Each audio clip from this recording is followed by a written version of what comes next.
Banyak warga yang bertanya-tanya kepada saya secara japri, menanyakan bagaimana hasil dari rapat tadi siang ya. Saya akan coba untuk menjelaskannya secara singkat. Seperti yang kita ketahui, yang saya ceritakan ini adalah terjadi di negeri X44. Bukan di Indonesia lain loh ya, negeri X44 ya. Jadi pada bulan 3 2025 saya itu memasukkan aduan ke posko aduan wali kota di negeri X44. Negeri X44. Ya tentu saja karena saya ingin mengadakan mediasi. Karena sudah ada surat somasi kedua kepada pengelola dan P3 di negeri X44. Ya kan sebagai warga ya sebenarnya sudah berdaya upaya menunjukkan itikat baiknya, namun ya tidak ada respon. Ya mau nggak mau ya kita berusaha minta bantuan kepada mereka yang pejabat yang berjenjang. Nah kan ketika udah menerima laporan saya, dapat nomor aduan itu nanti dilanjutkan ke aplikasi RCM seperti itu. Nah beberapa hari kemudian saya buka lagi, cek aplikasi itu, ternyata sudah ada foto terjadi rapat pertemuan antara pihak P3 dan pengelola dengan pihak suku dinas perumahan. Loh ya saya heran loh, saya pelapornya kok tidak diajak rapat. Kan yang memohon mediasi kan ya mestinya dia temukan dong, bukannya mereka bikin acara sendiri. Jadi saya teringat bahwa di pengelola di negeri X44 juga sama karakternya, cara-caranya juga seperti itu. Ternyata oh begini ya cara-caranya mereka ya, ada persamaan. Dan hasil-hasilnya itu salah satunya ya intinya tuh seakan-akan itu menuruti apa yang dikatakan oleh pihak terlapor ya, kayak nurut aja loh, seperti lo ya. Dan salah satu yang tertulis adalah untuk bisa memperbaiki komunikasi dengan warga. Nah saya sudah berusaha berkomunikasi, tapi ya ternyata hasilnya tidak baik, tetap aja sama gitu loh. Setelah rapat itu mereka juga nggak jerah untuk memperbaiki diri. Ya sudah, saya laporin lagi, saya minta untuk diadakan rapat lagi yang benar dong. Masa mediasi, ya namanya mediasi ya dipertemukan antara pelapor dengan terlapor, tidak usah terlalu mendetail. Oh namanya mediasi ya saya ya mohon pertemuan gitu loh, ditemukan. Ya akhirnya hari ini bertemu. Hanya saja banyak kendala-kendala ya. Jadi saya itu hadir 3 orang. Nah sampai sana itu sekitar 30 menit sebelum rapat. Sedangkan pihak mereka itu terlambat hampir 1 jam. Hampir saya tinggal itu. Kalau 1 jam nggak hadir, saya tinggal. Untungnya mereka hadir.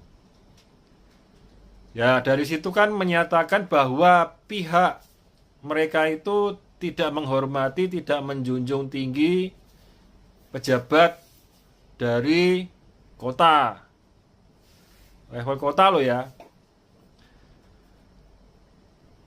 Dan disayangkan terjadi pelanggaran terhadap asas keadilan selama proses rapat tersebut.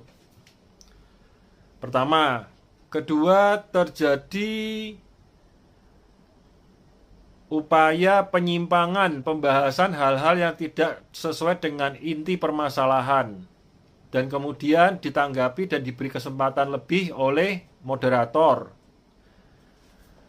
atau pimpinan rapat. Pimpinan rapat ini sepertinya adalah bagian dari perumahan berkaitan dengan rumah susun. Ketiga, ya selain mengupayakan penyimpangan, mereka juga berargumentasi tanpa ada dasar hukumnya. Jadi seperti hukum rimba aja.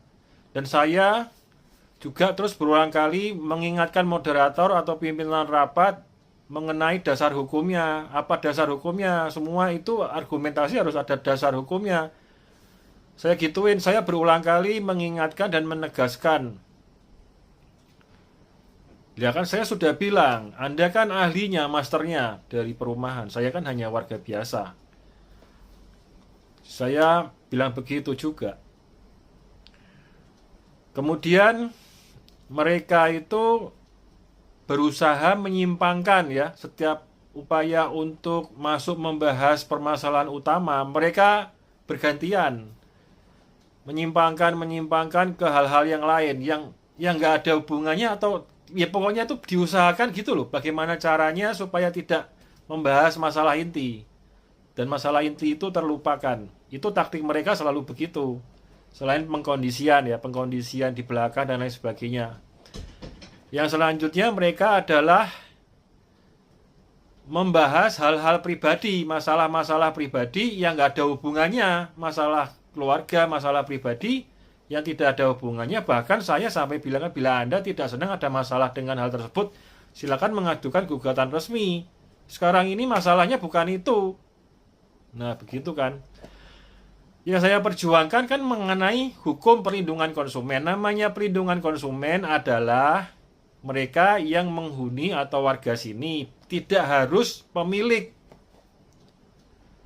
Nah, mereka itu selalu di dalam setiap permasalahan, setiap menyerang lawannya itu selalu berbagai macam alasan bagaimana supaya menjatuhkan lawan itu menyebarkan kalimat-kalimat atau membodohi warga tanpa dasar hukum. Saya sampai menjelaskan bahwa di dalam peraturan resmi, peraturan gubernur, dan di dalam anggaran dasar apartemen itu, anggota P3 SRS adalah mereka yang, termasuk mereka yang memakai, termasuk yang menyewa. Jadi tidak selalu pemilik. Nah, itu sudah saya serahkan di pengelola X44. Bukan di sini loh ya. Beda lagi, jangan salah paham. Di negeri X44. Nah, seperti itu. Menyerang ya kan. Pertama, mereka itu pengkondisian jumlah peserta dikondisikan, jumlah suara dikondisikan ya kan. Kemudian mulai mengupayakan penyimpangan yang dibahas itu melenceng-melenceng gitu loh, dengan sopan, ngomongnya dengan sopan memang. Dan mereka itu ya seakan-akan memancing emosi lawannya. Ya, lawannya hanya punya satu suara, sedangkan mereka suka-suka gitu loh, suka-suka jumlah pesertanya, suka-suka jumlah suaranya, suka-suka. Makanya disebutkan terjadi pelanggaran asas keadilan di dalam proses rapat. Seperti itu. Kemudian menyerang hal-hal pribadi yang nggak ada hubungannya gitu, jauh gitu, terlalu jauh. Masalah pribadi itu saya alami juga di kantor pengelola X44, juga saya alami di ruang rapat. Ya kan, di ruang rapat divisi atau perumahan juga begitu. Kelakuan mereka sama, jadi ada pengulangan-pengulangan. Hal ini saya ceritakan semoga bisa menjadi suatu pelajaran ya, suatu edukasi bagaimana kita mempersiapkan diri di kemudian hari. Dan tentu saja kita sebagai warga itu perlu untuk memperjuangkan hak kita sebagai warga sekaligus sebagai konsumen yang membayar IPL, yang membayar air dan listrik, itu memiliki hak ya, hak warga. Gitu. Ketika mereka itu menzolimin warga dengan berbagai macam cara dan alasan dan mereka tidak bertobat. Nah, itulah makanya saya bilang ini kumpulan orang-orang yang sudah rusak logikanya, yang sudah rusak hati nuraninya di negeri X44. Kalau di sini orangnya baik-baik, manis-manis, murah senyum, beda. Jangan di sini, bukan. Gitu ya. Jadi saya pun sebagai warga, saya berulang kali bilang, ini masalah hak perlindungan hak konsumen ya, hak konsumen, hak warga gitu loh. Kenapa kok mereka mempermainkan gitu berulang kali ketika mau masuk ke ranah yang lebih dalam, mau pembuktian mereka mulai menyangga, mulai membahas hal-hal lain seperti itu. Ya kemudian saya tutup dengan suatu pemberian video. Jadi sepertinya moderator ini hanya melihat laporan yang tertulis di satu lembar, tetapi di dalam satu lembar itu ada semacam lampiran yang tidak dibaca dengan teliti, atau bisa juga memang sengaja permasalahannya dipilih-pilah dan menyesuaikan pengkondisian oleh pihak dari terlapor. Ya demikian cerita singkat ya, pengalaman ya, suatu pengalaman yang sebenarnya yang saya bagikan. Ini bukan masalah kalah menang, bukan. Ini masalah benar atau salah. Yang saya perjuangkan itu hukum perlindungan konsumen, gitu aja sih. Yang lain-lain itu nanti dengan mudah dijawab oleh pihak mereka. Ya suka-suka rumah tangga kalian gitu. Misalnya seperti itu. Nah, dia jawabnya itu tidak ada dasar hukumnya gitu loh. Ini saya coba untuk membuat videonya supaya untuk menjadi suatu edukasi bersama. Jadi dalam rapat ini tuh kalau saya tidak terus menekan dan mengingatkan moderatornya, ya moderatornya seakan-akan itu terus melanjutkan apa yang diarahkan oleh pihak pengelola. Bahkan ada informasi bahwa pengelola itu yang mengarahkan pihak P3 untuk bersuara tentang hal apa, untuk menyerang apa, seperti itu. Ini kejadiannya di negeri X44, bukan di sini, lain loh ya, jangan salah paham. Ini gunanya untuk apa? Untuk edukasi, untuk belajar bersama bagaimana mereka taktik mereka, cara mereka, sehingga kemudian hari kita mendapatkan suatu edukasi, pengalaman yang atau upaya yang lebih baik lagi di hari depan.